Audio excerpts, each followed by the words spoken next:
انہوں نے سوال پوچھا ہے کہ کوئی شخص یوٹیوب پہ چینل بناتا ہے اور اس کی نیت دین اور دنیا دونوں ہے، یعنی یہ بھی نیت ہے کہ میں دین کی تبلیغ کروں گا اس کے ذریعے، اور یہ بھی نیت ہے کہ پیسے کماؤں گا۔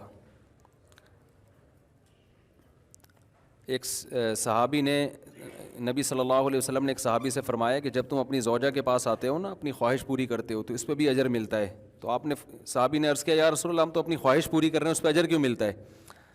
تو آپ نے فرمایا اگر غلط طریقے سے کرتے، حرام کی طرف جاتے، زنا کی طرف جاتے تو گناہ ملتا کہ نہیں ملتا؟ تو انہوں نے کہا کہ ہاں ملتا۔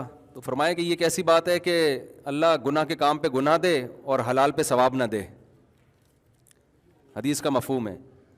تو جب آپ ناجائز طریقے سے بھی کما سکتے تھے، لوگ ڈال رہے ہیں اس پہ گانے بجانے کی ویڈیوز اور یوٹیوب پہ پتہ نہیں کیا کیا کر رہے ہیں، تو آپ ایسی چیز کو پیشہ بناتے ہیں کہ اس میں خیر پھیلے، تو اس خیر پہ کیوں ثواب نہیں ملے گا آپ کو؟ تو اس لیے خیر کو جس طرح بھی ممکن ہو زیادہ سے زیادہ پھیلانا چاہیے۔ تو اس میں اگر آپ کی نیت، دونوں نیتیں، تو اس پہ میرا ایک پورا بیان ہے کہ نیت جو آتا ہے نا کہ جب اس میں دنیا شامل ہوتی ہے تو عمل برباد ہوتا ہے، اس حدیث کا مطلب کیا ہے؟